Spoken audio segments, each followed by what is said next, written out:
1956 წელს მელბურნის ოლიმპიადაზე საქართველოდან 10 სპორტსმენი ასპარეზობდა. 8 მათგანი შინ მედლით დაბრუნდა. 2 ოქრო და 6 ბრინჯაო. ასეთი იყო ჩვენებურთა მონაგარი. ახლა თბილისის ოპერისა და ბალეტის თეატრში სწორედ მელბურნის გმირებს ხვდებიან. მილოცვებსა და საქებარ სიტყვებს ბოლო არ უჩანს. ოლიმპიურ ჩემპიონ გივი კარტოზიას პატარები ლექსსაც უწყლია. ვპირდებიან, გავიზრდები და შენ დაგემსგავსებით. რა გასაკვირია, გივი კარტოზია ხომ იმხანად საქართველოს ერთ-ერთი ყველაზე ტიტულოვანი და პოპულარული სპორტსმენია.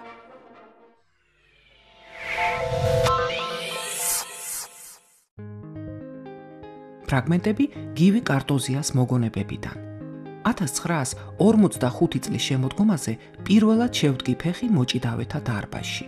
მწვრთნელმა გიორგი ვარძელაშვილმა გულღიად მიმიღო, გამომკითხა ვინ ვარ, სად და როგორ ვსწავლობ. 5 თვის განმავლობაში კვირაში 3-ჯერ დავდიოდი წვრთნაზე. მეცადინეობა არა მარტო ჩემს ჯანმრთელობას, არამედ გარეგნობასა და დისციპლინასაც მალე დაეტყო. აი ასე, ერთი შეხედვით ჩვეულებრივად იწყებოდა დიდი ფალავანის კარიერა. მოგვიანებით გივი კარტოზიას მწვრთნელი ლეონიდ ძეკონსკი ხდება და სწორედ მისი ხელმძღვანელობით აღწევს ჭიდაობის ოლიმპს ახალგაზრდა სპორტსმენი.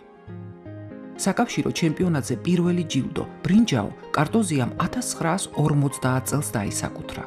პირველი გამარჯვება საერთაშორისო ასპარეზზე კი 1 წლის შემდეგ ბერლინში სტუდენტთა მსოფლიო თამაშებზე იზეიმა.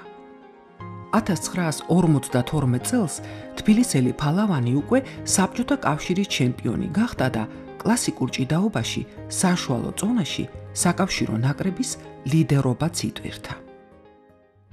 1953 წელს გივის დებიუტი კლასიკოსთა მსოფლიოს ჩემპიონატზე ნეაპოლში ტრიუმფალური გამოდგა. მის მიერ თურქ ისმეთ ათლისთან და რუმინელ ვასილ ონიუსთან წმინდად მოგებული ორთაბრძოლები ჩემპიონატის ნამდვილი მშვენება იყო. თუმცა მთავარი კონკურენტი მაინც აქსელ გრონბერგი გახლდათ, ლონდონისა და ჰელსინკის ოლიმპიადების ჩემპიონი. ქართველმა ქულებით გაიმარჯვა და საბოლოოდ ოქროც დაისაკუთრა. 24 წლის გივი კარტოზია ქართველ სპორტსმენთაგან პირველი გახდა მსოფლიოს ჩემპიონი. კარტოზია თანამედროვე ტიპის მოჭიდავის იდეალია. ძალა და ათლეტიზმი, მაღალი ტექნიკა და გამჭრიახობა ამ ნიჭიერ სპორტსმენში ჰარმონიულადაა შერწყმული. კარტოზიას სახელს კიდევ ბევრჯერ გავიგონებთო, წერდნენ მაშინ იტალიური გაზეთები. ამის შემდეგ ქართველი ყველგან იმარჯვებს. იქნება ეს ბუქარესტში ახალგაზრდობის საერთაშორისო სპორტული თამაშები, საკავშირო ჩემპიონატები თუ სამატჩო შეხვედრები.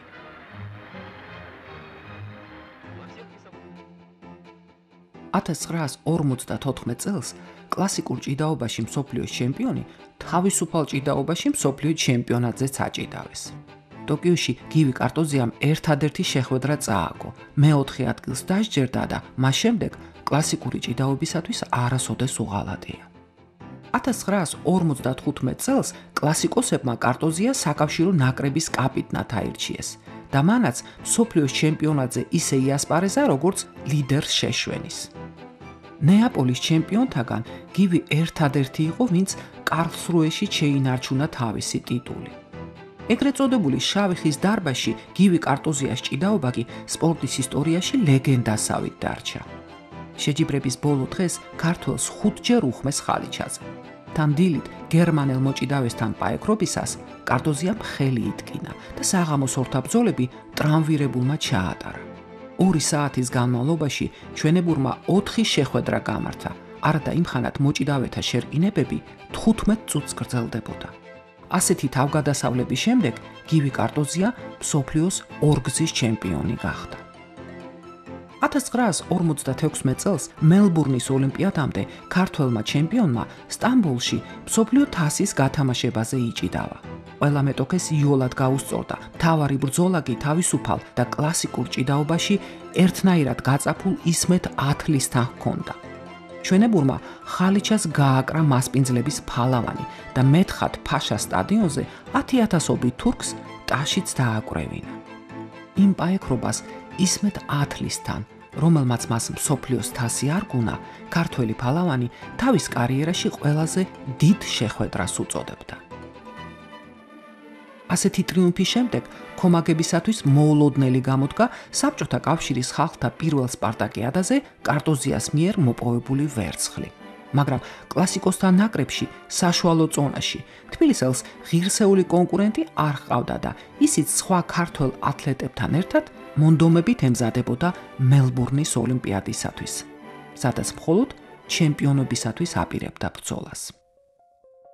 მაგრამ ფავორიტმა ოლიმპიური ტურნირი მარცხით დაიწყო. ჩვენებურმა შვედ რენე იანსონთან წააგო, ვისთანაც წინა 4 ორთაბრძოლიდან 3 მოგებული ჰქონდა. პირველი მარცხის შემდეგ ტიტულოვან უნგრელ გურიჩთან გამარჯვებამ ქართველს რწმენა დაუბრუნა. სპეციალისტები ამტკიცებდნენ, რომ ეს ოლიმპიური ტურნირის ერთ-ერთი საუკეთესო შეხვედრა იყო. სიმართლე გითხრათ, მეც კმაყოფილი დავრჩიო, ამბობდა მოგვიანებით. გადამწყვეტი კი ბულგარელ დიმიტარ დობრევთან პაექრობა იყო. ქართველმა ფიზიკურად ძლიერი მეტოქე ჩოგბჯენში ოსტატური ჭიდაობით დაღალა, ქულებით გაიმარჯვა და ოლიმპიური ოქროც გაინახდა. კარტოზია მსოფლიოში პირველი ფალავანი გახდა, ვინც კლასიკურ ჭიდაობაში ოლიმპიური თამაშები, მსოფლიოს ჩემპიონატი და მსოფლიო თასი მოიგო. ამის შემდეგ ჩემპიონმა ჭიდაობისათვის თავის დანებება განიზრახა. მაგრამ ნაკრებში გივი კარტოზიას ღირსეული შემცვლელი არ ჰყავდათ. 1958 წლის მსოფლიოს ჩემპიონატი კი კარს იყო მომდგარი. ქართველ ფალავანს ისევ უხმეს შეკრებაზე. გივი უარზე იყო, ფორმაში არა ვარო, მაგრამ ბოლოს მაინც დაიყოლიეს.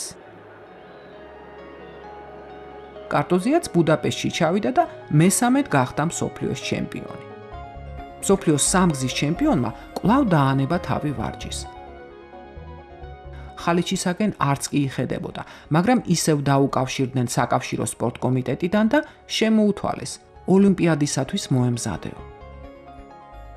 გუნდის ინტერესებისათვის ტიტულოვანმა ათლეტმა ისევ გადადო თავი. რომის თამაშებზე მისთვის უჩვეულო ქვემძიმე წონაში გივი კარტოზიამ ზედიზედ 5 ორთაბრძოლა მოიგო და ბოლოს თურქ ტოვფიკ კიშს დაუპირისპირდა. თურქმა ქულებით გაიმარჯვა და ჩემპიონიც გახდა.